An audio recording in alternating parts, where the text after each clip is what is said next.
आज हम लोग पढ़ेंगे 7वीं कक्षा के भूगोल की पुस्तक हमारे पृथ्वी के अंदर। दूसरा अध्याय है। इससे पहले का अध्याय 6ठी क्लास का भूगोल और अन्य एनसीईआरटी का प्लेलिस्ट बना हुआ है। यहाँ तक कि गणित विषय का भी सॉल्यूशन इसका प्लेलिस्ट बना हुआ है इसी चैनल पे फ्री क्लासेस पे। तो हम लोग आज शुरू करते हैं भूगोल दूसरा चैप्टर। एक एक लाइन हम लोग पढ़ेंगे और उसमें जो समझने वाली बातें होगी उसको समझने की कोशिश करेंगे। हमारी पृथ्वी एक गतिशील ग्रह है। ये हम लोग पिछले कक्षा में पढ़ चुके हैं। इसके अंदर और बाहर निरंतर परिवर्तन होता रहता है। क्या आपने कभी सोचा है कि पृथ्वी के आंतरिक भाग में क्या है? क्या आपने कभी सोचा है कि पृथ्वी का आंतरिक भाग में क्या है? पृथ्वी किन पदार्थों से बनी है?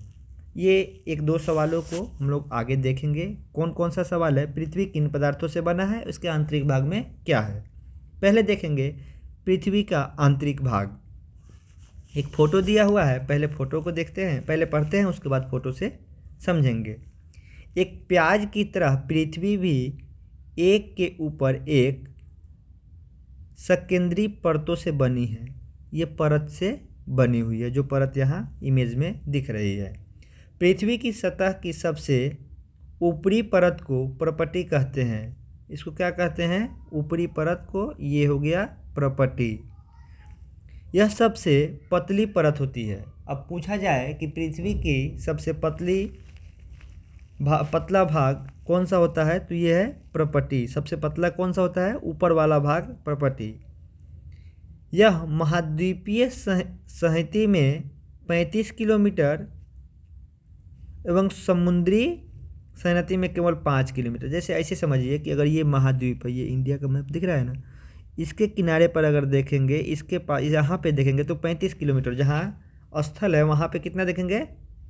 महाद्वीपीय सतह पर कितना है? 35 किलोमीटर। जबकि समुद्री क्षेत्रों में देखेंगे तो इसकी मोटाई कितनी होती है? मात्र 5 किलोमीटर।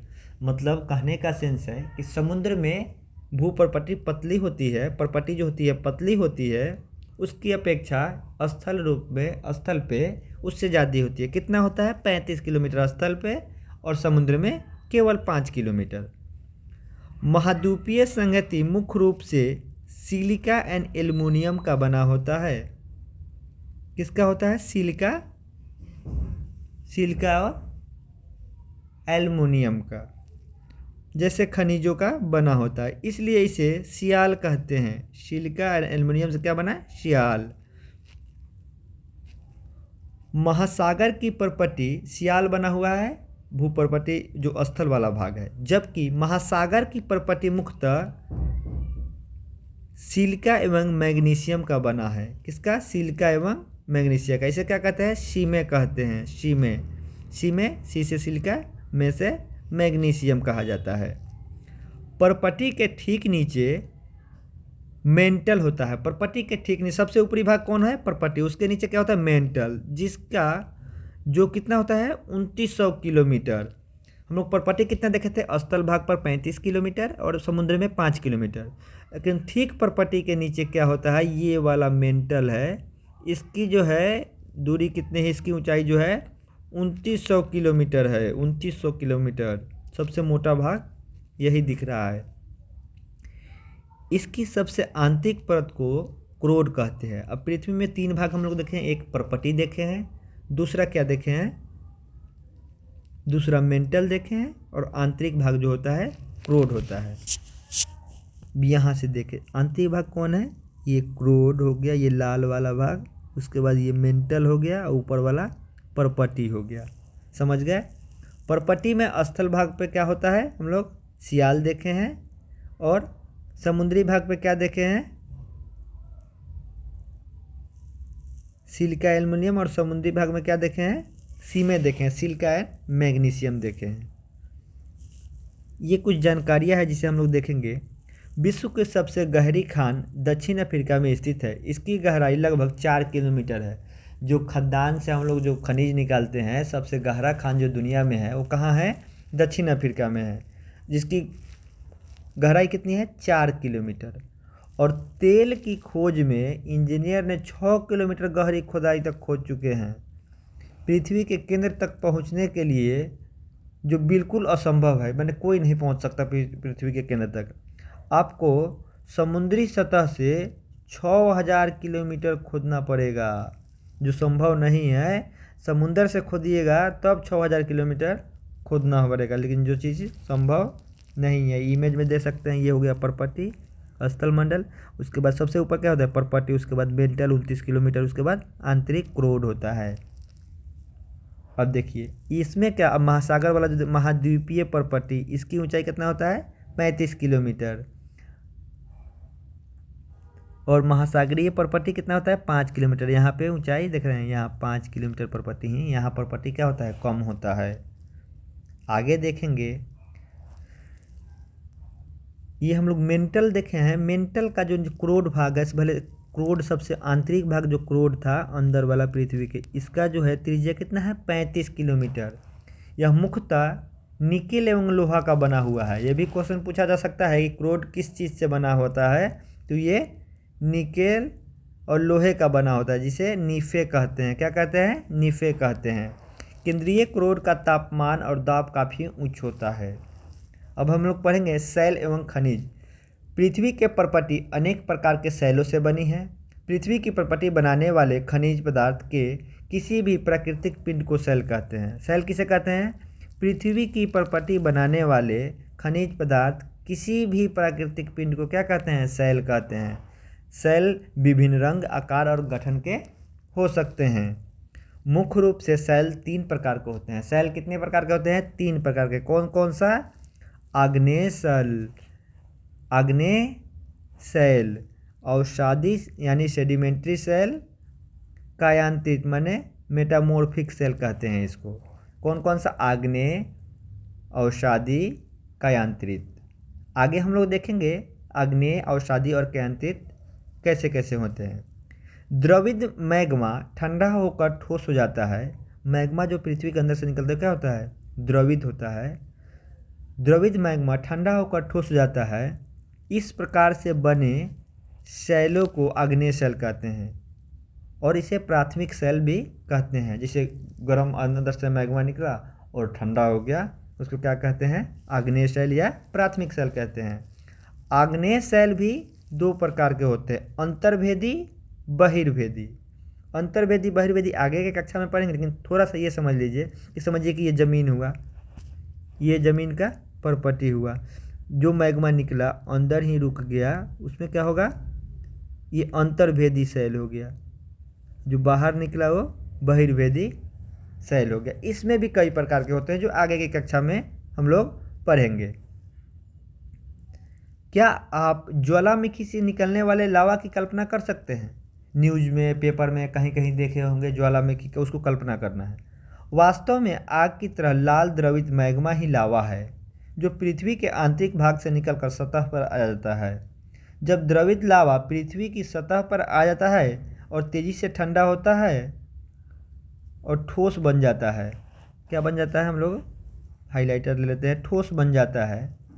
परपटी पर इस प्रकार के बने शैल को अंतर्भेदी आग्नेय शैल कहते हैं, जो हम लोग यहाँ समझे हैं। इसकी संरचना बहुत महीन दानों वाली होती है। आग्नेय शैल की दाना क्या होता है, महीन होता है, बहिर्भेदी का। उदाहरण के लिए बेसाल्ट, दक्कन का पठार बेसाल्ट लावा से बना है, यानी कि क्या है, आग्नेय शैल है। दक्कन का पठार क्या है, बहिर्भेदी आग्नेय शैल है, जिसकी संरचना क्या होगी, बहुत महीन होगी दक्कन के पठार का। द्रवित मैग्मा कभी कभी भूप्रपटी के अंदर गहराई में ही ठंडा हो जाता है। अब ये जो हम लोग बताए हैं कि कुछ कुछ मैग्मा क्या होता है, ज़मीन के अंदर ही गहराई में ठंडा हो जाता है। इस प्रकार के बने शैलों के अंतर्भेदी आग्नेय शैल कहते हैं। समझ गए, अंतर्भेदी आग्नेय शैल और बहिर्भेदी आग्नेय शैल दोनों समझ लिए। बेसाल्ट क्या है, बहिर्भेदी का एग्जाम्पल है।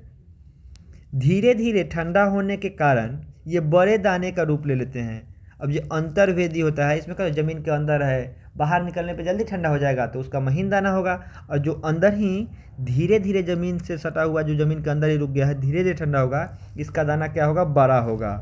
इसमें इसका एग्जाम्पल क्या होगा, ग्रेनाइट ऐसे ही शैल का उदाहरण है लेई मसालों तथा दानों का चूर्ण बनाने के लिए जिस अपघर्षण एवं पत्थरों का उपयोग करते हैं वो क्या है? ग्रेनाइट के बने होते हैं। शैल लुढ़क कर, चटक कर, एक दूसरे से टकरा कर छोटे छोटे टुकड़ा टूट जाते हैं। जब शैल यानी पत्थर टूट टाट के छोटा मोटा टुकड़ा बन जाता है, इन छोटे कणों को अवसाद कहते हैं। घिस पीट के टूट टाट के जो बना कण क्या हो गया? अवसाद हो गया। ये अवसाद हवा जल के द्वारा एक स्थान से दूसरे स्थान पर पहुंचकर जमा कर दिए जाते हैं और ये अदृढ़ अवसाद बनकर एक ठोस शैल की परत बनाते हैं। इस प्रकार के शैल को क्या कहते हैं? सेडिमेंट्री शैल यानी अवसादी शैल कहते हैं। इसका एग्जाम्पल है बलुआ पत्थर रेत के दाने से बनते हैं। इन शैलों में अब देखिए बहुत जगह से घूम के टकरा के टूट फूट के एक जगह जमा हुआ है, तो उसको इसमें क्या मिला जाएगा? इन शैलों में पौधे, जानवरों, इसमें जीवाश्म मिलेंगे। क्या मिलेंगे? जीवाश्म। लेकिन वही हमको अंतर्भेदी में, बहिर्भेदी में, आग्नेय शैल में हमको ये जीवाश्म न मात्र नहीं बराबर मिलेगा। सूक्ष्म जीवाणुओं और अन्य शैलों पर रहते हैं। इस जो कभी इन शैलों पर रहते हैं इसके जीवाश्म भी हो सकते हैं। आग्नेय एवं अवसादी शैल उच्च ताप एवं दाब के कारण कायांतरित में परिवर्तित हो जाते हैं। हम लोग क्या पढ़े थे? आग्नेय एवं अवसादी पढ़े थे। ये दोनों बदल के क्या हो जाएंगे? कायांतरित में परिवर्तित हो सकते हैं। उदाहरण के लिए कायांतरित में क्या आएगा? चिकनी मिट्टी के स्लेट, चूना पत्थर में परिवर्तित हो जाते हैं। तो हम लोग को यहाँ पे अवसादी का भी एग्जाम्पल मिलेगा और यहाँ क्या कायांतरित शैलों का भी एग्जाम्पल देखने को मिल रहा है। कायांतरित में क्या होगा? चिकनी मिट्टी, चूना पत्थर, ये सब क्या हो गया? कायांतरित शैलों के एग्जाम्पल होंगे। जीवाश्म किसको कहते हैं इसको समझते हैं। यहाँ शब्दावली है जीवाश्म। शैलों की परतों में दबे मृत पौधे, जंतुओं के अवशेषों को क्या कहते हैं? जीवाश्म कहते हैं। देखिए इसमें कुछ शब्द की उत्पत्ति है। इग्नियस, इग्नियस लैटिन शब्द इग्नियस जिसका अर्थ है अग्नि। सेडिमेंट्री लैटिन शब्द का अर्थ है स्थिर। मेटामॉर्फिक ग्रीक शब्द है जिसका अर्थ है रूप परिवर्तन। शैल हमारे लिए बहुत उपयोगी होता है। कठोर शैलों का उपयोग सड़क, घर, इमारत बनाने में किया जाता है। आप पत्थरों का उपयोग कई खेलों में करते हैं। उदाहरण के लिए 7 पत्थर, गिट्टी, चिबी गट्टी, मैंने ये खेल है गिट्टी 5 पत्थर वाला जो हाथ में खेलते हैं वो वाला खेल का अगर आपसे पूछा जाए पत्थर का उपयोग में तो बच्चा क्या बताएगा? यही सब उपयोग पत्थर का बताएगा। फिर आम तोड़ने के लिए भी बोल सकते हैं, फल तोड़ने के लिए नीचे से फेंक के। आओ कुछ करके सीखे। अनेक स्मारकों के चित्र को एकत्रित कीजिए और पता कीजिए किन शैलों से बना है। जैसे ये ताजमहल किससे बना है? लाल बलुआ पत्थर। ये वाइट वाला संगमरमरी कौन सा शैल है? ये आपको पता करना है। आपको जानकर आश्चर्य होगा कि किन्हीं निश्चित दशाओं में एक प्रकार के शैल चक्रीय तरीके से एक दूसरे में परिवर्तित कैसे होता है इसको चित्र के माध्यम से हम लोग समझेंगे। एक शैल से दूसरे शैल में परिवर्तित होने की इस प्रक्रिया को क्या कहते हैं? शैल चक्र कहते हैं। जैसे पहले क्या होता है? मैग्मा होता है। मैग्मा के बाद क्या? मैग्मा से बनता है आग्नेय शैल बनता है। फिर उसके बाद अवसादी बनता है। फिर अवसादी से क्या बनता है? अवसाद बनता है। फिर अवसादी शैल बनता है। उससे कायांतरित बनता है। समझ रहे हैं? ये चीज़ इसको क्या कहते हैं? शैल चक्र कहते हैं। एक दूसरे में जो ये परिवर्तित हो रहा है इसको शैल चक्र कहते हैं। क्या आप जानते हैं कि द्रवित मैग्मा ठंडा होकर ठोस आग्नेय शैल बन जाता है और ये आग्नेय शैल छोटे छोटे टुकड़ों में टूटकर एक स्थान से दूसरे स्थान तक स्थानांतरित होकर अवसादी शैल का निर्माण करते हैं। ये वाला ये अवसाद बनेगा फिर अवसादी शैल बनेगा। किससे? आग्नेय शैल से ही बना है। ताप और दाब के कारण ये आग्नेय शैल, ताप और दाब जब इस पे पड़ेगा किस पे? आग्नेय शैल पर या अवसादी पर, तो दोनों बदल जाएगा कायांतरित में। अत्यधिक ताप एवं दाब के कारण कायांतरित शैल पुनः पिघलकर मैग्मा बन जाएगा। कायांतरित शैल पुनः पिघलकर क्या बन जाएगा? मैग्मा। यह द्रवित मैग्मा पुनः ठंडा होकर ठोस आग्नेय शैल में परिवर्तित हो जाते हैं। विभिन्न शैलों शैल विभिन्न खनिजों से बने होते हैं। खनिज प्राकृतिक रूप में पाए जाने वाले पदार्थ हैं जिनका निश्चित भौतिक गुणधर्म एवं निश्चित रासायनिक मिश्रण होता है। खनिज मानव जाति के लिए बहुत महत्वपूर्ण है। कुछ का उपयोग ईंधन की तरह होता है, जैसे कोयला, प्राकृतिक गैस, पेट्रोलियम। इसका उपयोग उद्योगों, औषधि, उर्वरक में भी होता है, जैसे लोहा, एल्युमिनियम, सोना भी, यूरेनियम। ये सब कहाँ क्या है?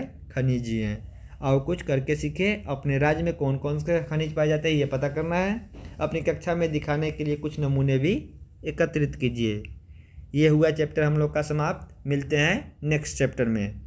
आगे की वीडियो में इसके क्वेश्चन आंसर भी देखेंगे।